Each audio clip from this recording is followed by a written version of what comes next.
Baik, selamat siang. Pantauan H4 emas masih sama. F3 sell menuju area open posisi dulu. Mohon bersabar, ini ujian bagi yang sudah sell buru-buru. Oke kawan, sedikit bercerita tentang konsep sistem copy trading. Jadi saya waktu itu pernah bertanya kepada yang sudah ahli dalam copy trade. Sebuah sistem copy trade itu kan diadakan ada seorang trader, lalu dia mengaktifkan akun copy trade-nya sehingga para follower itu bisa mengcopy otomatis open posisi si trader tersebut. Nah, masalahnya adalah ketika pilot tersebut profit, otomatis kan followernya juga profit. Lalu sekian persen dari profit keuntungan tadi akan dipotong dan diberikan kepada pilot. Bahasanya untuk timbal saja dia menjadi pilot. Kalau profit, itu bukan masalah ya, itu adalah konsepnya. Jadi masalahnya adalah ketika si pilot ini mengalami rugi, otomatis para follower juga akan rugi. Bedanya adalah ketika profit, follower itu memberikan sebagian keuntungannya kepada pilot, tapi ketika loss,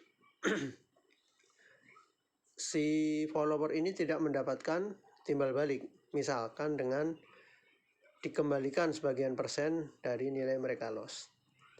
Itu kalau kita misal bicara konsep adil. Jadi waktu itu saya bilang, wah kalau begitu pilot pasti diuntungkan dong. Mau rugi atau untung, pilot akan selalu untung. Betul, ya kata beliau waktu itu bilang betul. Malah beliau langsung menimpali, nggak jauh beda dengan sistem MLM. Siapa yang masuk, ya dia yang untung duluan. Terus saya berpikir, wah sadis juga ya sistem copy trade itu.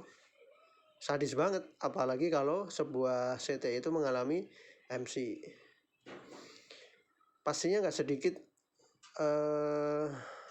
orang trader mungkin.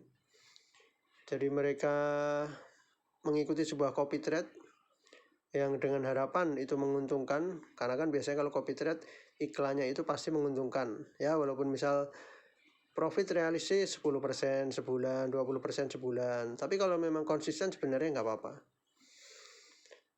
Ya kembali ke tadi, yang jadi masalah ketika awalnya konsisten pada akhirnya malah sampai MC.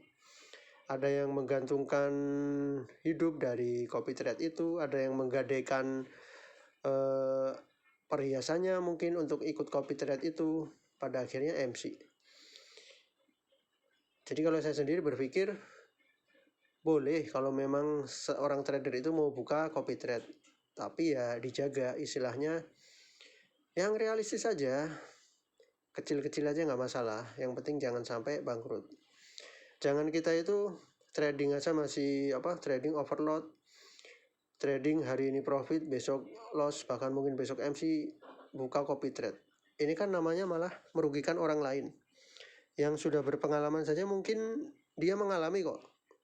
Sebulan, 2 bulan konsisten profit, bulan ketiga atau bulan keempat dia loss. Cut loss bisa 50% dari balance. Ya nggak salah sih, karena memang dari awal nggak ada perjanjian kalau loss harus mengembalikan. Cuman kembali ke tadi sih, ya kalau memang kita masih loss, ngapain sih rugi ngajak-ngajak. Itu sih kalau prinsip saya yang mau saya sampaikan sedikit tentang copy trade. Makanya saya juga menyebut bahasanya ya nggak jauh beda dengan mafia merampok kalau seperti itu caranya. Jadi dengan adanya grup ini, saya berharap rekan-rekan yang memang benar-benar niat belajar, ya ayo kita sharing bareng aja ya. Gak ada guru, gak ada murid, menggunakan cara yang memang telah kami gunakan. Buktinya ya ada, berhasil. Sekedar untuk biaya hidup bisalah hasilnya gitu. Gak perlu juga kita harus saling istilahnya pamer profit sekian-sekian. Oke kawan, kita kembalikan ke emas yang ini. cukup ya. Kalau memang ada sharing pertanyaan silahkan lanjutkan di chat. Tapi mohon maaf untuk beberapa rekan yang sekiranya sudah master dan kayaknya nggak ini deh, memang nggak niat belajar masuk grup, jadi mohon maaf saya kick nanti ya, saya bersihkan aja. Jadi biar fokus aja teman-teman yang belajar, satu tujuan itu. Mengalami kondisi emas yang seperti ini nggak usah panik, belum juga open posisi, ngapain panik. Masih pagi, kalau tadi mah masih pagi, nggak harus pagi-pagi open posisi, harus tiap pagi open, tenang aja, di bawah santai aja. Biar nanti $400 jadi 5.000 lagi, pelan-pelan, nggak usah buru-buru. Dapat $10-20 sehari, alhamdulillah, syukuri. Dapat profit di WD lumayan. Nih kenapa emas naik, kita tempel open daily dulu buat batasan. Ini batasan kita, kalau kita nanti melakukan eksekusi beli, stop lossnya di bawah abu-abu. Untuk kenaikannya kita berharap di sampai sini.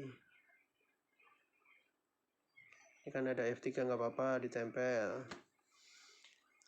Nah kalau mau open posisi sell bisa di area sini nih.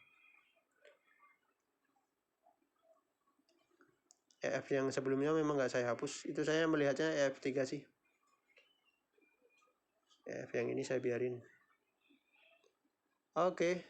Nah, area abu-abu yang baru saya buat itu kan bagi EF3 yang ini dia adalah area TP1 16118. Coba kita buka di H4, dia akan menjadi area apa? Nah, dia adalah area open posisi. Jadi kalau memang nanti mau masuk jual emas bisa di area ini sekitar 2391 sampai 2395 lah ya, dengan stop loss nanti di atas 0. Otomatis kan misal kita nanti masuk di 2393, katakanlah stop loss 2403, itu kan ada jarak 100 poin ya nyebutnya ya, 100 poin atau pips, ada yang berbeda menyebutnya, dengan take profitnya di 2362. Jadi kalau memang 2393 sampai 2362 jaraknya hampir 300. Jadi rasio stop loss dibanding take profitnya adalah 1:3. Harus memikirkan sampai situ kalau memang mau open posisi. Jadi setiap loss yang akan kita hasilkan nantinya akan tertutup oleh profit yang kita hasilkan juga. Jangan buru-buru masuk langsung scalping atau apalah. Tapi bagi trader yang memang saya sukanya scalping, ya monggo. Kalau konsep EFP ini sebenarnya ada karena rasionya itu antara stop loss dan take profit itu sebanding gitu loh, lebih besar take profitnya malah. Dan memang harus sabar.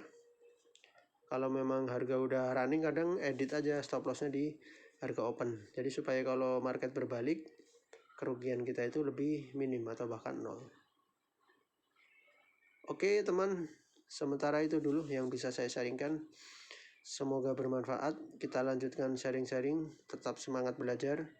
Tidak sedikit rekan-rekan yang japri bahwa dia mengalami begini-begini, titip dana ke si A, si B, si C, semuanya zong. Ada beberapa rekan yang sudah japri tentang hal itu. Gak apa-apa, tetap semangat. Barangkali dari situ awal mula kita bangkit. Jalani saja. Kalau memang sudah dipilih ya konsisten saja. Konsisten itu kan enak gak enak dijalani. Tapi saran kita sih tetap realistis, gak usah buru-buru. Gitu deh. Selamat siang.